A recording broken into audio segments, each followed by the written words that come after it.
আসসালামু আলাইকুম। আমাদের আজকের ক্লাসে আমরা রেওয়ামিল অধ্যায় থেকে অনিশ্চিত হিসাব সংক্রান্ত বিষয়টি নিয়ে আলোচনা করব। তো চলুন শুরু করা যাক। আমরা জানি যে কোনো প্রতিষ্ঠান রেওয়ামিল প্রস্তুত করে তার প্রতিষ্ঠানের হিসাবের গাণিতিক শুদ্ধতা যাচাই করার জন্য। আমরা রেওয়ামিল হিসাব প্রস্তুত করার সময় খতিয়ানের উদ্বৃত্তসমূহ ডেবিটে এবং ক্রেডিট পাশে সঠিকভাবে বসালে রেওয়ামিলের দুই পাশের যোগফল সমান হয়ে যায়। যদি কোনো কারণে আমাদের অঙ্কে ভুল দেওয়া থাকে তাহলে আমাদের খতিয়ানের উদ্বৃত্তগুলো ডেবিট এবং ক্রেডিট পাশে সঠিকভাবে বসানোর পরেও আমাদের হিসাব অনেক সময় ডেবিট পাশ থেকে ক্রেডিট পাশে পার্থক্য দেখতে পাই। যদি আমরা পার্থক্য দেখতে পাই তাহলে আমরা অনিশ্চিত হিসাব বসিয়ে আমরা হিসাবটিকে সমান করে দেই। তা আমরা প্রথমের ছকটিকে দেখলে লক্ষ্য করলে দেখব আমাদের প্রথম ছকে ডেবিট পাশে কিছু উদ্বৃত্ত বসানো ছিল এবং ক্রেডিট পাশে কিছু উদ্বৃত্ত বসানো ছিল। সকল উদ্বৃত্তগুলো সঠিকভাবে বসানোর পরে আমরা যদি যোগফলের দিকে লক্ষ্য করি তাহলে দেখব ক্রেডিট পাশে যোগ করলে যোগফল হচ্ছে আমাদের 5, 15, 20 আর 25 যোগ করলে 45, 45 আর 10 যোগ করলে হচ্ছে 55,000। ডেবিট পাশে যোগফল দেখলে আমরা লক্ষ্য করলে দেখব 10, 20 আর 20 যোগ করলে আমরা খুঁজে পাচ্ছি 50,000। ক্রেডিট পাশে যোগফল 55,000, ডেবিট পাশে যোগফল হচ্ছে 50,000।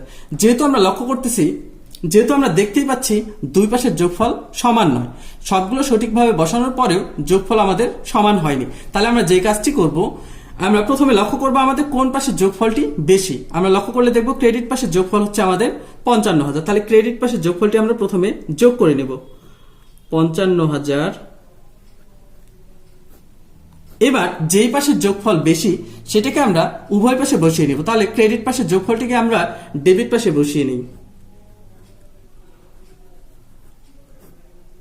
আমরা যোগফল বসিয়েছি 55,000, কিন্তু আমাদের প্রকৃতপক্ষে যোগ করলে যোগফল হচ্ছে 50,000। তাহলে আমাদের ঘাটতি খুঁজে পাচ্ছি আমরা 5,000। যদি আমাদের সকল উদ্বৃত্তগুলো সঠিকভাবে বসানোর পরেও রেওয়ামিল না মিলে তাহলে দুই পাশের যোগফলের মধ্যে যেটি বড় হবে সেটা দুই পাশে বসিয়ে যেটুকু ঘাটতি সেটা আমাদের খুঁজে বের করতে হবে। তাহলে আমরা এখানে ঘাটতি খুঁজে পেয়েছি 5,000। এই ঘাটতিটির নাম আমরা এখানে দিব অনিশ্চিত হিসাব।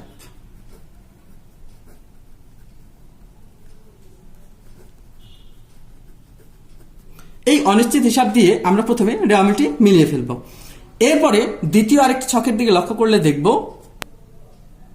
আমাদের ডেবিট পাশে কিছু খতিয়ানের উদ্বৃত্ত বসানো ছিল, ক্রেডিট পাশের খতিয়ানের উদ্বৃত্ত বসানো ছিল। সকল উদ্বৃত্তগুলো সঠিকভাবে বসানো আছে। এবার আমরা যদি যোগ করে নেই তাহলে যোগ করলে দেখব ডেবিট পাশের যোগফল হচ্ছে 10, 20 যোগ করলে 30,000, 30 আর 20 যোগ করলে হচ্ছে 50,000। কিন্তু ক্রেডিট পাশে আমরা যদি যোগ করি যোগফল দেখব 5 আর 15 যোগ করলে 20,000 এবং তার সাথে 15,000 যোগ করলে আমরা খুঁজে পাচ্ছি 35,000।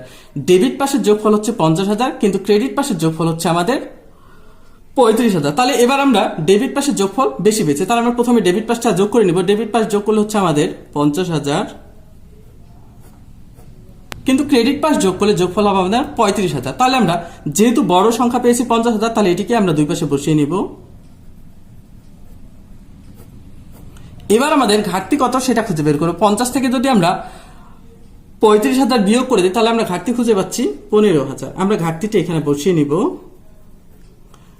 আমরা 1 নম্বর ছকে যে ঘাটতির টাকা পেয়েছিলাম সেটাকে আমরা অনিশ্চিত হিসাব দিয়েছিলাম। আমরা ডেবিট পাশে ঘাটতি খুঁজে পেলে আমরা সেখানে অবশ্যই অনিশ্চিত হিসাব লিখে দেব, কিন্তু ক্রেডিট পাশে যদি আমরা ঘাটতি খুঁজে পাই তাহলে আমাকে একটু লক্ষ্য রাখতে হবে যে আমাদের হিসাবের মধ্যে মূলধন কথাটি লেখা আছে কিনা। আমরা ক্রেডিট পাশে লক্ষ্য করলে দেখব ক্রেডিট পাশে ছিল আমাদের প্রদেয় হিসাব, ঋণ হিসাব, প্রদেয় নোট। আমাদের কিন্তু ক্রেডিট পাশে মূলধন হিসাব বলা ছিল না। যদি ক্রেডিট পাশে মূলধন হিসাব বলা না থাকে তাহলে অনিশ্চিত হিসাবের পরিবর্তে আমাদের লিখতে হবে মূলধন হিসাব। তাহলে এখানকার 15,000কে আমরা লিখব মূলধন হিসাব। আমার 1 নম্বর ছকে মূলধন হিসাব দেওয়া ছিল। যদি 1 নম্বর ছকের ন্যায় এখানে পূর্বে থেকেই মূলধন হিসাব দেওয়া থাকতো তাহলে আমাদের এই ঘাটতির 15,000কে আমরা লিখতাম অনিশ্চিত হিসাব।